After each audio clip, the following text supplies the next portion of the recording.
If a, gar- if a garment was dyed with the husk and Orlah, it must be burned. If it became mixed up with others, it all must be burned. So says Maya. But the Chachamim say it becomes void one in 200.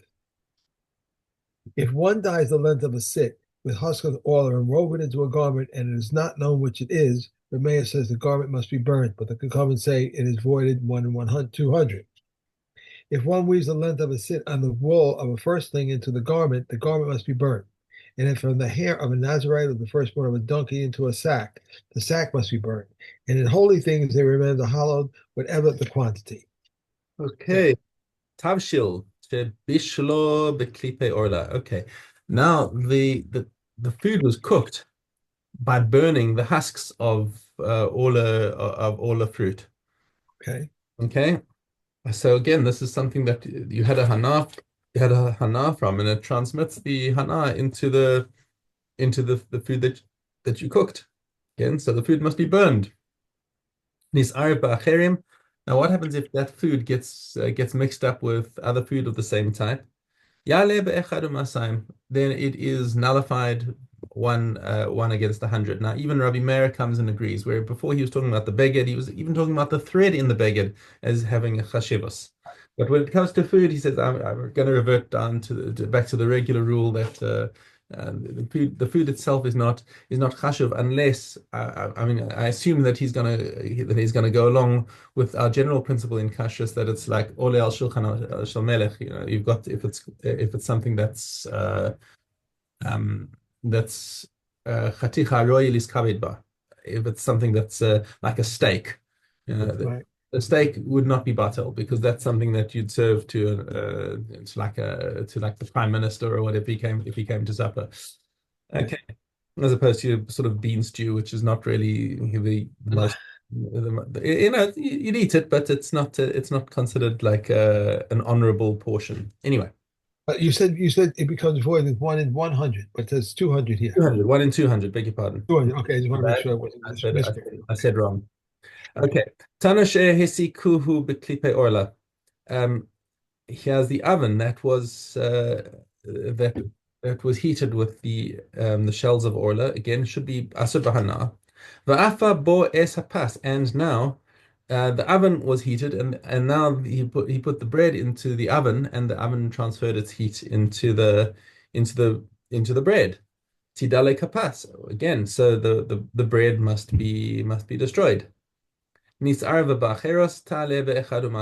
now, why is this Mishnah different from the previous one? Everyone asks because what's the difference between a tavshil basically and bread? Um, so the commentary does actually go into this. Why did this Mishnah actually decide that it had to tell us another Mishnah isn't the same as the previous Mishnah? Okay, so the Baal Mishnah Rishona explains that you couldn't have learned the Tana from the Kedera. You couldn't learn the oven from the pot. Why? Because well, by the pot we might have said that the reason of the Isser is because there's no because you haven't got Zev Zegorem. You've got two separate things here. In the case of the pot, the only thing that's doing the cooking is the fire underneath the pot. Okay, uh, so even though uh, um, there was a gorim, but so there was a gorim when you've got two is when you've got two different courses. Really, the only thing that's causing the thing to cook is the fire underneath the pot. But in our yeah, let me just, I was just scanning through the commentary at the end of Kahati over here. Um, شيء عسى أين ما مسيا كان أين كدير عسى but with the oven, right, where the heat of the oven and the coals both contribute to the afia. شيء خم التانور והגחלים אסורים באורלה. ماشي كاتب بس كم يا ولا because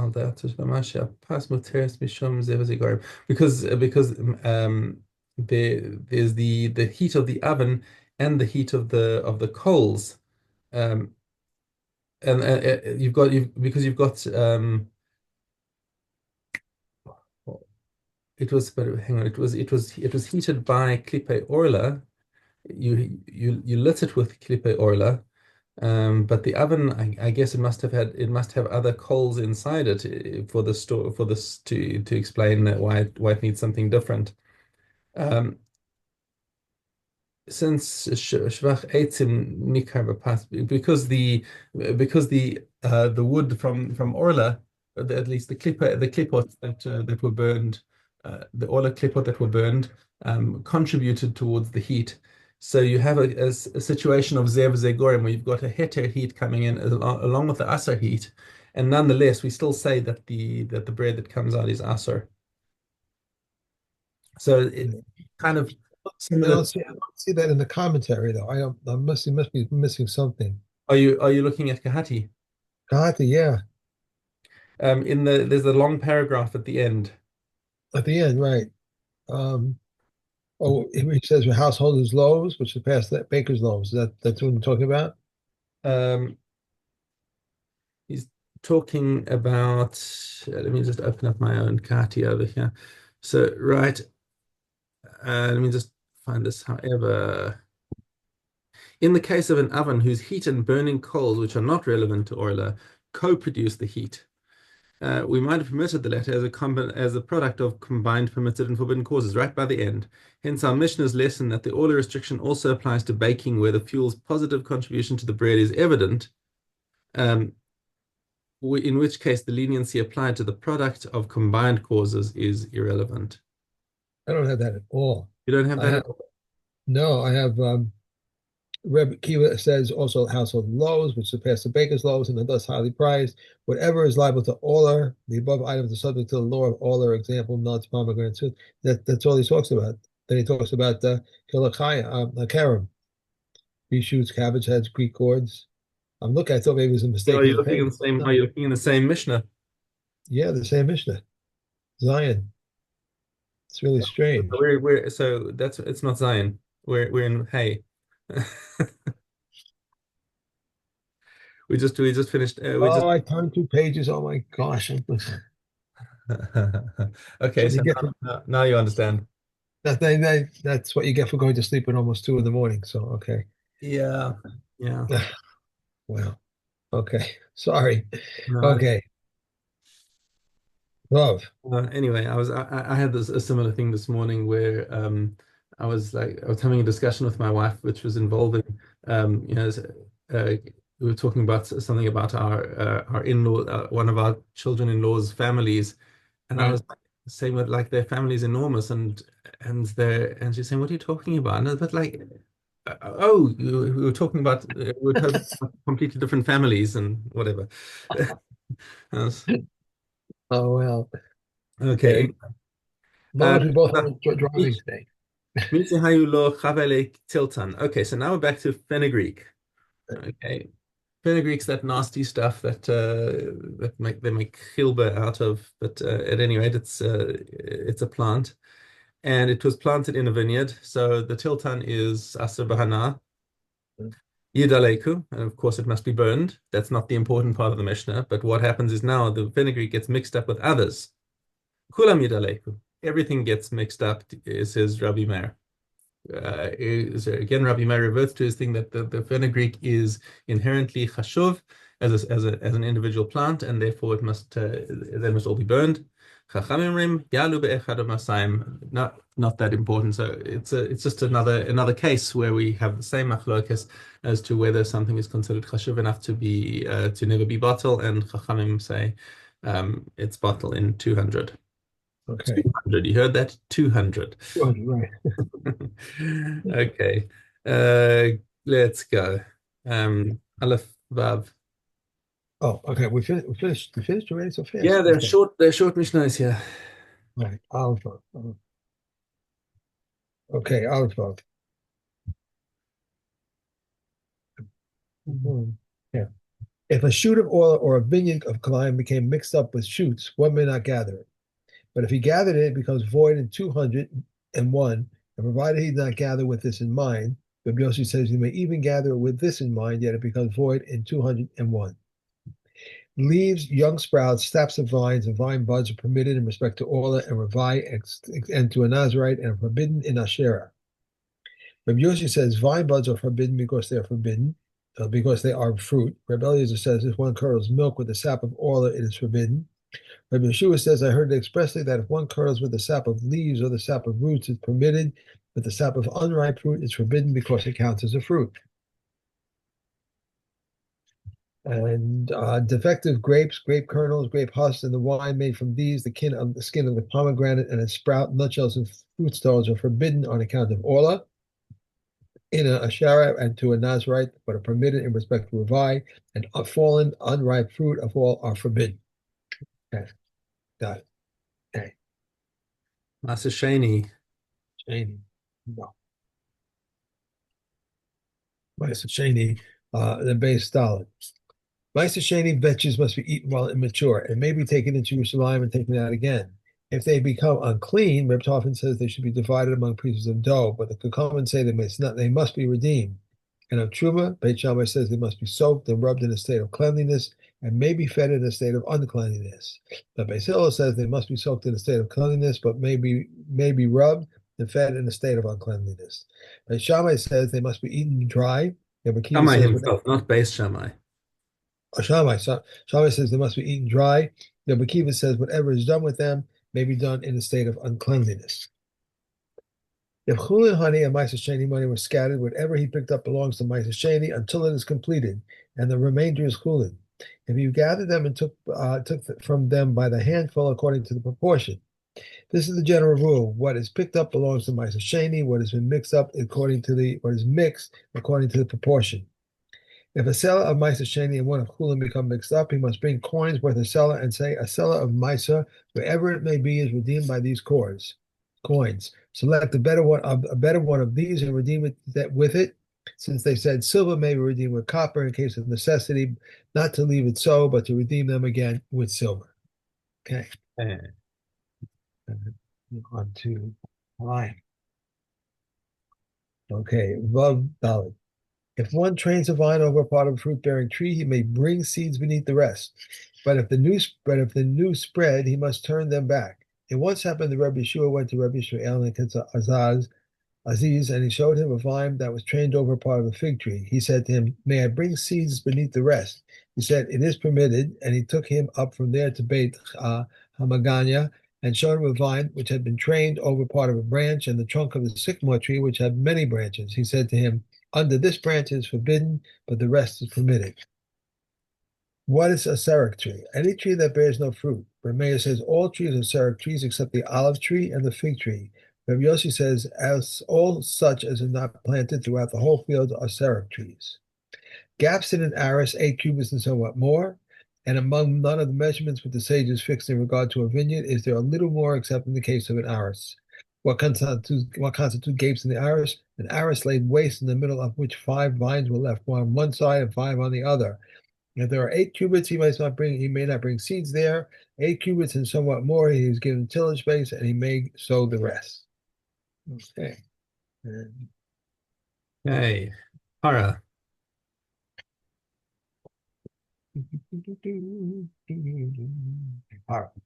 Okay, Zion. If the parrot did not want to leave, we do not take a black cow along with it. And so people should not say they slaughtered the black cow, nor the red cow, so that people should not say they slaughtered 2 paras adumas. Rabbi Yossi says it is not because of this reason, but rather because it is stated, and he shall take it out, which means alone.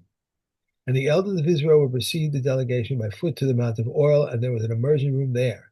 And they would render Tameh the Kohen who was to burn the parah on the account of the Sadducees, so that they should not say that the paraduma service was performed by those who experienced sunset. They would place their hands on him and say to him, my master Kohen Gadol will immerse once. He would descend into the mikveh and immerse, come up, and dry himself. And there were logs arranged there, either of cedar, laurel wood, or boxwood, or smooth fig wood, and they would make it into a sort of a tower, and they would open windows in it and face it with westward. They would bind the paraduma with a rope of rush and place it on top of the pyre with his head toward the south and his face toward the west. The Kohen would stand to the east with his face to the west, he would slaughter the paraduma with his right hand and receive the blood in his left hand. Rabbi Yehuda says he would receive the blood in his right hand and put it in his left hand and sprinkle it with the right hand. He would dip his finger into the blood and sprinkle 7 times in the direction of the Holy of Holies. For every sprinkling, there would be a dipping. When he finished sprinkling, he would wipe his hand on the body of the paraduma. He would descend from the pyre and kindle the fire with twigs. Rabbi Akiva says with palm fronds. Okay. Okay. And we are on to the Vacham. Okay. Hey, Gimel Hey. If one slaughters consecrated animals with intent to eat the fetus, its fetus or afterbirth outside, he has not rendered it pigul. If one performs milika on turtle doves within the courtyard in order to eat their eggs outside, he has not rendered it pigul.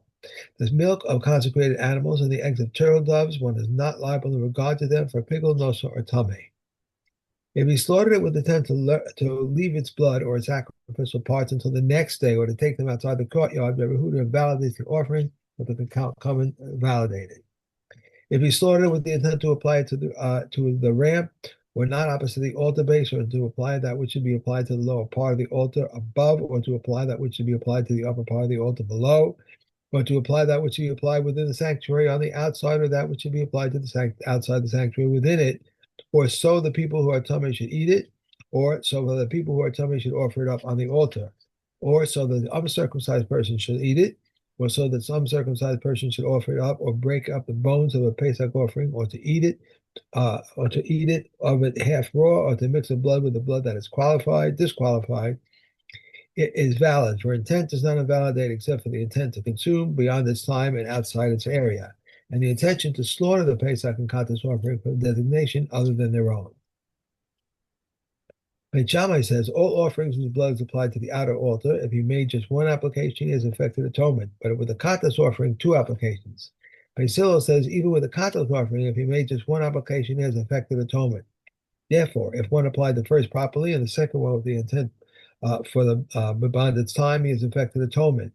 If he applied the first one with intent for beyond its time and the second one with the intent for outside the area, it is pigul, and one is liable for the kara. Okay. And to the subos.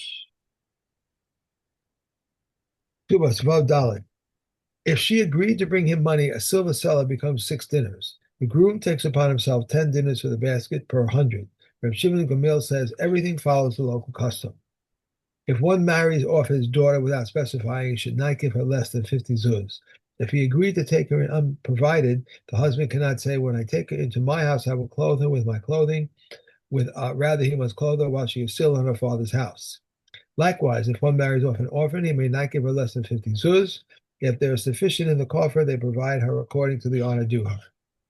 An orphan who was married off by her mother or her brothers with her consent, and they assigned to her in writing 100 towards 50 zuz when she became of age, they can exact from their hand what should be rightfully given to her. But Yehuda says if he married off the first daughter, the second one shall be given in the manner that he gave the first one. The Chachamim, however, say sometimes a man is poor and some becomes rich, or rich and becomes poor. Rather, they appraise the property and give her. If one deposits money for his daughter with the trustee and That's she it. says, Done. that was it. That was Yeah, it. Okay. yeah. Good. By Okay. the way, I want to ask you those right